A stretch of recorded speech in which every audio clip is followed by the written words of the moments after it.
I'd like to hand you over to David. Hi everyone, it's David Perks here. I'm the founder of Pay Complement, which is a real-time feedback and performance management platform. And first and foremost, I'd like to say thanks today to you for making time to attend this webinar. What we're actually going to do today is cover off a trip report, a review of a conference that I attended and that we sponsored in New York recently. And that conference had a very narrow focus. It was about innovating performance management and about moving to Agile performance management. And it was a 2-day event. It was sold out. There were a maximum of 250 participants at the physical event, and that sold out.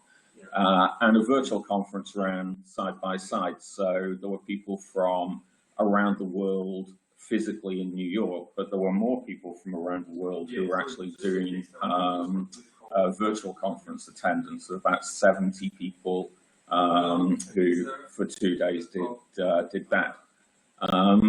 The conference was hosted by the Human Capital Institute, and it was really well put together. It had a focus on learning, and as such, it had the ability to earn 8.5 professional development credits, which is quite a lot for a 2-day conference. And we think that acknowledges the growing importance and growing relevance of Agile performance management. And then, as you can see in the picture there, a very important aspect of the conference was the networking and the bar, which was right next to our sponsors table, and quite an impressive facility. So not only did we enjoy good content, we also enjoyed good cocktails. Today we're going to basically run through who's interested in this, what types of demographics were in attendance, and what's the current state of the art. What I've done is I've pulled out some overarching themes from the conference. We've also pulled out a series of sessions that we'll do a little bit of a deep dive into. We only have roughly 40 minutes, so we won't be able to dive into the entire content, but hopefully enough to give you some key insights and takeaways that you can work on further, or that we can talk about one-on-one subsequent to this webinar. So in terms of the demand signal, this pie chart shows the industry verticals that were in attendance. And I'm not sure what industries you come from, but the list was quite comprehensive, and so I'm pretty sure that you'll find your industry somewhere there on the chart. Some interesting things for me were the presence of manufacturing organizations. So that's the kind of dark blue piece of the pie on the left. And in isolation, manufacturing was 10% of the audience. But then when you take into account computer hardware, wholesale distribution, and so forth, it was more like 15 to 20%. And why I found that interesting was because this Agile performance management is much more attuned to knowledge workers, and the knowledge economy and the traditional performance management that we've used for the last 100 years had its heritage in manufacturing, and so still somewhat is a fit to that. But obviously, organizations that are in the manufacturing space don't see it that way, and they're making this move, right now alongside professional services, consulting, healthcare, government, and so forth. So all industries seem to be quite well represented, and all geographies too. And so people traveled far and wide to come to this conference. So for us, it was a 22-hour flight to get there, but we weren't the only ones. There were participants from Asia, from the Middle East, from New Zealand, lots of representation from Europe, and from Nordic countries as well, South America, North America, Canada. So very geographically dispersed audience and lots of interest from around the world. Notably, not too much from the UK nor Australia. So that's irony. probably the 24-hour people off there. The little map down here, the size of the bubbles just shows the degree of participation. But yeah, global conference, and really gave us a sense of where the state of this art is at the moment. So the composition of the conference was really two different types of sessions.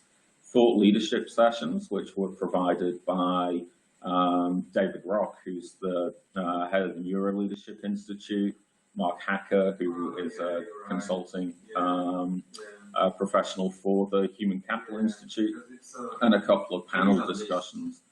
And then the rest of the sessions were really a case study format or practitioner-based learnings in the form of case studies from a range of early adopter organizations. So some of the ones are, kind of the poster children for Agile performance management, like Accenture and T-Mobile. Some are less well-known, so CocaCola, Brookfield Multiplex, Mitacorp. They're new names on the scene. They're not names that you'd see, really shouting from the rooftops about their progress in this space, but certainly got a lot of progress and a lot of lessons learned. So the common themes that came out time and time again, some of which we're familiar with, some of which were kind of new themes. So ratings, no ratings, probably the most controversial part of the whole change to Agile performance management, and different camps and different points of view around whether ratings are useful, or whether they're damaging, whether they're a necessary evil for the purposes of pay for performance. And that was the kind of flow on topic from that. So pay for performance, or as we'll see later, whether that morphs into pay for value, which is a slightly different concept. Yeah. Lots of discussion around quality conversations, ranging from what is a quality conversation to how do you enable a quality conversation to occur, and flowing on from that, should those be recorded or not recorded? So is record keeping important in this new world of continuous coaching, human to human kind of feedback loops, and should technology play a role in that? In regards to making the change and the change management process, debate around whether this is an evolution or a revolution, and what kinds of approaches have worked best for organizations. And so we'll cover some of that in a little while too. And then probably a very important one that was something that was prevalent through the discussion is this concept around ownership and the manager becoming a coach rather than a traditional manager with regards to performance. So we're going to drill into some of those common themes using the case studies as a conduit for that. So the first session was pretty interesting. It was the kind of definitive session around what is Agile performance management. And in that regard, the HCI organization, Human Capital Institute, had put together a framework, an assessment framework, and a scorecard that really covered off 6 different aspects, 6 different capabilities that are needed to enact Agile performance management. So you can see them in the circles: strength-based development, Agile goal setting, continuous feedback, coaching, rewards, and recognition. And so for each of those competencies, we were given a scorecard that asked 4 questions that we needed to rate for our organization with regard to those competencies. And so I've highlighted there what my scorecard looked like, and as a organization that would consider ourselves pretty progressive around this, it's entirely what we do and what we live for. I was surprised how difficult it was to come out as being fully agile. So we scored highly on agile goal setting, on effective feedback, on social recognition. We scored marginally well on strengths-based development and rewards and compensation. But what really let us down was coaching for performance. And in actual fact, as it turned out, that was not unusual. That was the kind of weak link in this 6 competency chain. And so what I thought I'd do is drill into an organization that, through their case study, has got that pretty down pat, and cover off the approach that T-Mobile have taken to agile performance management. So T-Mobile is a big network provider, telco in the US. They've had a roller coaster ride in terms of business performance. It's been a bit up and down. They've got 40,000 employees, so they're a significant organization in terms of scale.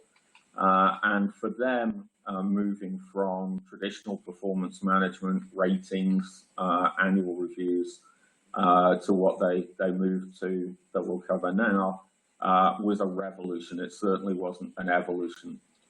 They spent 3 months only creating their plan and training their team and rolling out. And so from the 1st of January 2015, I think it was, all 40,000 employees started operating in a completely different performance management paradigm than they'd experienced before.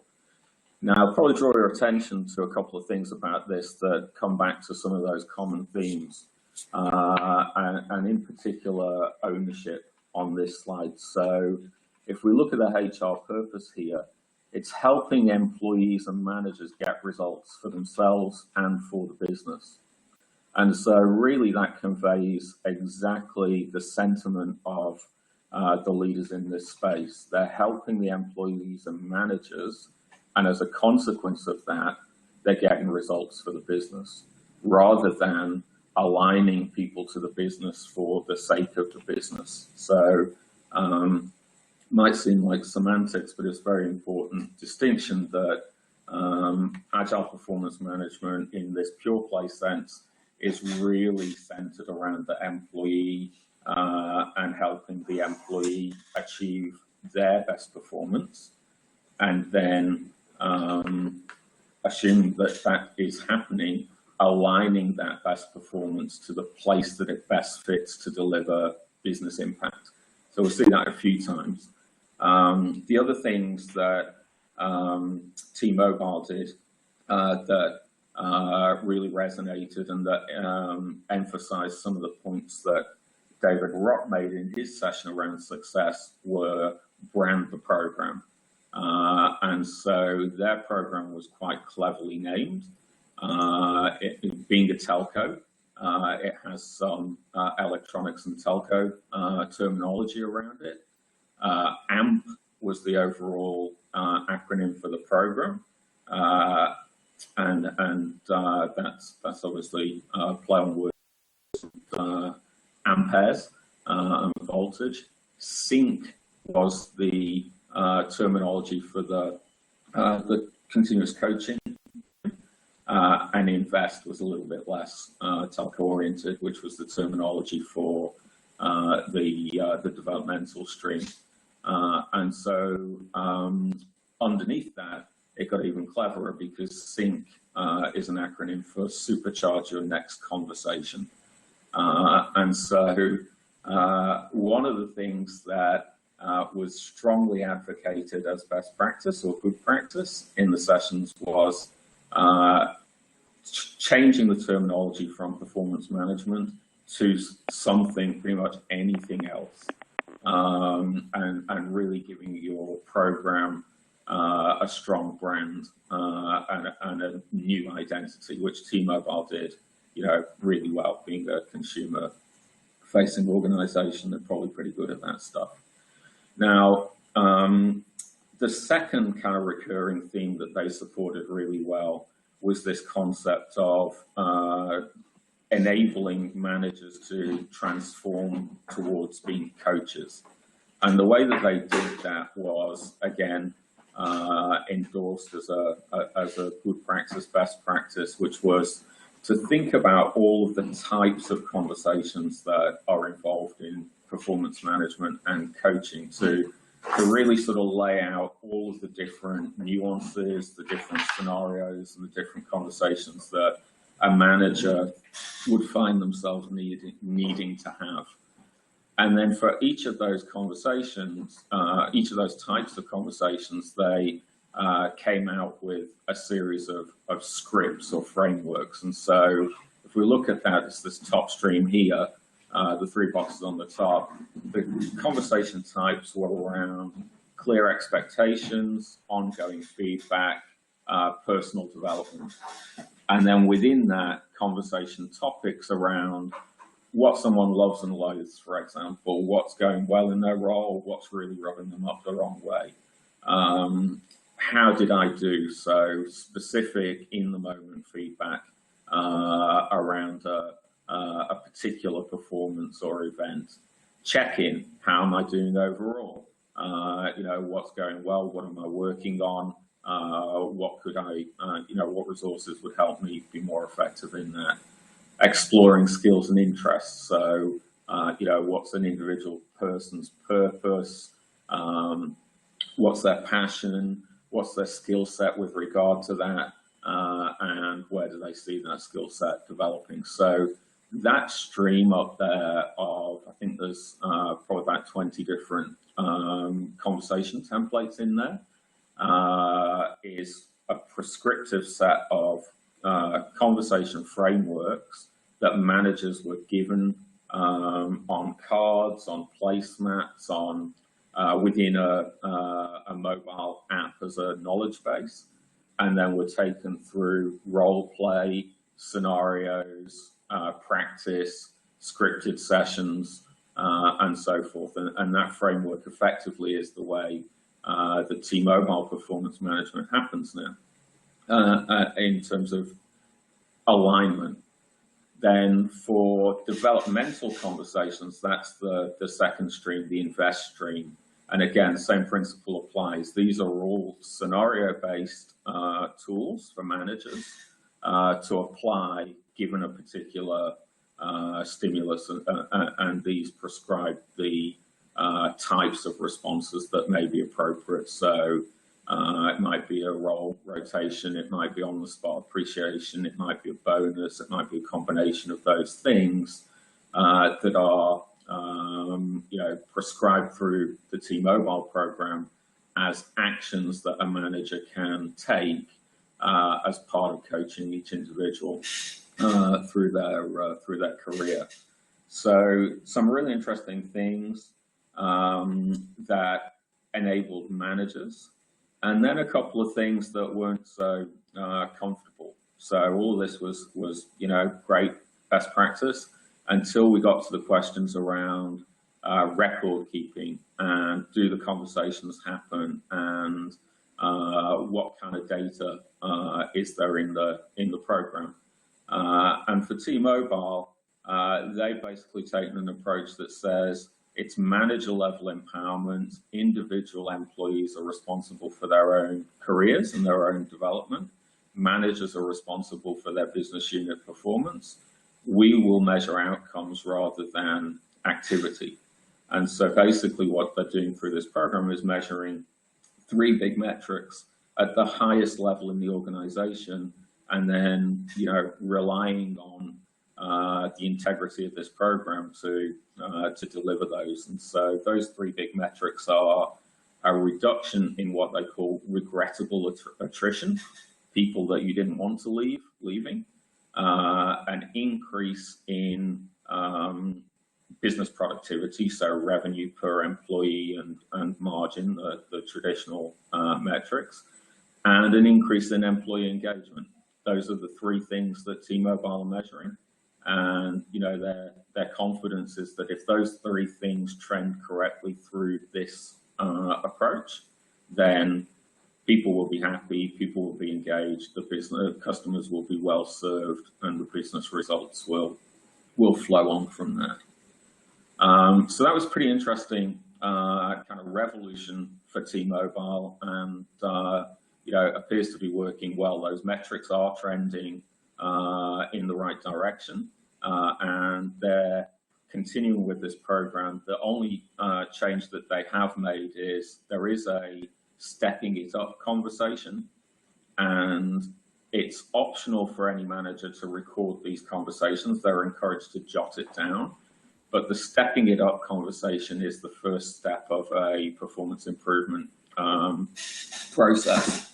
And so the only change that they're making of significance in documentation is that conversation is mandated to be recorded in their HR management system. And so that they are recognizing that some record keeping at least is important. So Accenture is the next one. And if you've got questions as we go, please just put them in the chat box, and can take those as we go through. Otherwise, I'll try and leave some time at the end. Accenture was the next one. Now, Accenture is really one of the shining lights of Agile performance management. And I'll just jump one slide ahead and then go back, because I wanted to draw some parallels. So Accenture's purpose in changing their approach to performance management is this. First of all, they changed the name, so their rebrand is Performance Achievement. They don't have performance management at Accenture, they have performance achievement. And the purpose of that is unlocking your true potential to drive personal, team, and business performance.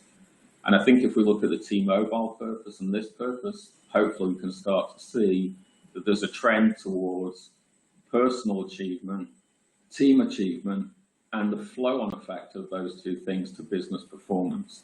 Now, in a minute, we'll look at an alternate to that approach, a more traditional kind of perspective from CocaCola. But the thought leaders who are really embracing this paradigm are reversing it, and it's about individual performance first and foremost, contributing to team performance, which then results in business performance.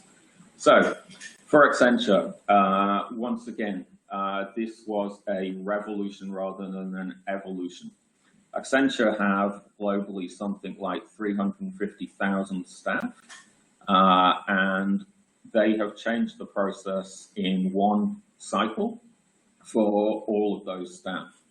The training and change management involved in that cost $841 million last year to make that happen. And so that sounds like a lot. It works out at about $3,000 per employee. And their viewpoint is that they already have saved that amount of money in reduced administrative time and process compliance time, let alone in terms of performance, actual performance improvement and impact. So what they're looking for is bring the best of themselves to work and bring their whole self to work. That they, as an individual and as a team, are only focused on a very few priorities, and that's a collective focus. The feedback is in the moment, so real-time or near real-time feedback is kind of on the foundation of their entire approach. And then importantly, that performance achievement is about taking actions. So it's not about goals and metrics and did you achieve, the goal that we set 12 months ago. It's not about that. It's about what is the next action that you're going to take between this conversation and the next conversation to move in the right direction around a significant priority. So bearing in mind that they have a individualized approach and that it's centered around each employee, the Accenture program starts with a know yourself stage, the stage in blue on the pie chart. And it's very much around self-awareness to nail that topic of, Sue Smith, what is your best? Where are your strengths? Where are you able to contribute the most to the team and to the organization and get the most personal satisfaction from doing that? So it's a strength-based approach rather than a identification of weaknesses. And they use the Gallup Strength Finder as the tool through which their staff can discover their own personal strengths and share those. Then it's about engaging with the team, and that's really around, what are the 2 to 3 priorities for the team right now? And that's an ever-changing landscape. And that then develops into the conversations around the actions to grow. So for those priorities, what is it that we need to do individually and collectively to deliver on those priorities and to personally grow and become stronger in our areas of strength. And you'll see all of that is wrapped around continuous, meaningful conversations. And that is the essence of the Accenture program, is training all of their leaders and all of their staff in having meaningful conversations. And in contrast to the T-Mobile example, tracking those meaningful conversations. And so Accenture developed their own application, and they're continuing to evolve that application to enable each member of their workforce to have a platform where they can keep track of this, where they can record their strengths, review, revise, reflect on conversations, and that is a resource then both for the team member, the manager, and the organization. And so one of the interesting discussions that came out from the Neuro Leadership Institute and David Rock was, if you embark upon a conversation that is an evaluative one, so the purpose of it is to score someone, to determine whether they're going to get a pay rise, a promotion, identify their weaknesses, then very, very little developmental conversation will take place at the same time, an infinitely small amount. Conversely, if you focus entirely on that developmental conversation, then as a side effect of that, if you capture the data, which is what Accenture are doing, then let's say you have those development conversations once a month, formally, and record those. Then you've actually got 12 data points that are rich data points against which you can evaluate each employee. And it might not be structured data in the form of a rating, but it's rich data that can be turned into structured data. And that's the way that Accenture and others are actually working out their differential pay. They're analyzing the development conversations that have taken place each period within a 12-month period. And rather than using structured ratings and rankings, they're using the context and content of those conversations to inform differential pay decisions. Again, that came out in a couple of sessions. It came out in the way that Accenture's working, and it came out in the advice and practices that David Rock was advocating as the way to move to a non-rated agile performance management paradigm. So that was Accenture. And then, so we've gone from T-Mobile, very little data, enabling the employees, no real app, but lots of conversational frameworks, to Accenture, recording data, still very conversational, the emphasis on the individual and the conversation taking place, and then the data being secondary and being a side effect of that. And so then we come on to CocaCola. And CocaCola, I think, are 150 years old or something like that, and very much a kind of manufacturing supply chain, data-driven kind of organization. But an organization that is a multi-generation of family members work for Coca-Cola. They have people in every country except for 2 around the world. And so they've got massive scale, massive tradition, and kind of family values. At the same time, they are blue chip corporation run by the numbers. And I think even if you just look at the slides, this is how Accenture characterized their program. It's about people and things that might be important. And this is how Coca-Cola characterized their program. It's all about numbers. And so that was pretty interesting about Coca-Cola was their approach is very data-driven. So what they actually have is they have rebranded, and so they have that in common. They don't have performance management at Coca-Cola in this group. They have performance enablement. And so, really can't think of one single case study that didn't rename performance management to something else. And there's a variety of kind of meaningful names and acronyms. So performance enablement at Coca-Cola, but a very different perspective. So this one is about mobilizing people around the work that matters most to execute the business strategy. This isn't about growing the people and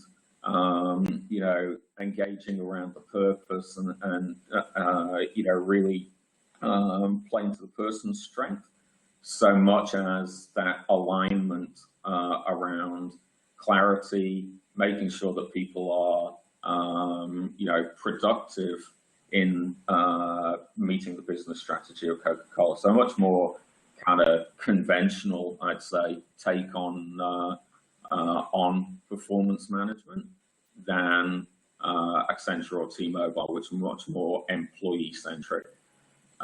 They've got 4 components. Manager reflection, which is a component that effectively they copied from Deloitte's. It's a 5-minute questionnaire, and I can show you the questions on the next slide. Mobilization of the team. So this is kind of similar to the Accenture step of making sure that the team is focused on a few really pivotal priorities, maximizing individual performance. The difference here is that it's maximizing individual contribution rather than maximizing individual value and strength, and enabling manager effectiveness. And so whilst T-Mobile and Accenture have made the employee responsible for their own performance and made the manager the coach who supports and enables and champions and advocates for that, Coca-Cola have not gone that far. Theirs is still very much around the manager is in the middle of the process. And so this is how it works. So every month, Step one is manager reflection. For those of you that are familiar with it, these are taken from the Deloitte's Agile performance management process, and they're evaluative questions about the way that the manager feels about their team and their team members. The opposite of that is on the other side of here, which is the manager effectiveness. And this is really about, again, monthly upward feedback, which is about how the team feels about the support that they're getting from their manager and the organization. So a little bit more kind of designed intention in this process from, between the manager and the team, as opposed to a more nurturing kind of supportive process. But given that that kind of hasn't gone, as far down the Agile road yet as others, the results are still really interesting. And so Coca-Cola, as I said, is measuring everything. That they've got data on everything in this program. And they're finding that they've had a very high response rate to those two types of surveys monthly. So 70% response rate for a monthly survey is extremely high. And especially when only 3% have never participated. So when you take into account absences and commitments and that kind of thing, 70% with a 3% opt-out, extremely high participation. All of the things around manager behaviors are trending upwards. And so, what I always say with the increasing the frequency of feedback and knowing that there's going to be feedback is that effectively we get that kind of modern day Hawthorne effect where if you know someone's watching, then there's a bit more diligence to the way that you operate. Pay for performance is perceived to be fairer with this process that they have, and the treatment of underperformance has become much more ruthless. And so underperformance they found used to be tolerated for around 18 months. And now they're either, it's either an improvement or exit on a 3-month cycle for underperformance. And so what they've done, this is an experiment for them. What they've done is provided the opportunity to go back to the old way, stay with the new way, and 66% are looking favorably on the new way, 20% undecided, and 14 preferring traditional. And when they dig into that data, the assurance was that those 14 preferring traditional have managers who are not actually conducting coaching conversations. So that was pretty interesting. And inherently, that was one of the challenges that most organizations were having was, building up manager comfort levels to comply with frequent quality conversations. So some of the key insights for me, I just kind of characterize them in quotes that I selected from the various sessions. I'm not going to read all of those out, but whilst you're taking a look at that, I'll cover off some of those key themes and just where we landed on those. So ratings or no ratings, David Rock describes this as crossing the line of courage. So there's a line of courage to do away with ratings. Organizations that have crossed the line of courage have universally said that that was the right thing to do.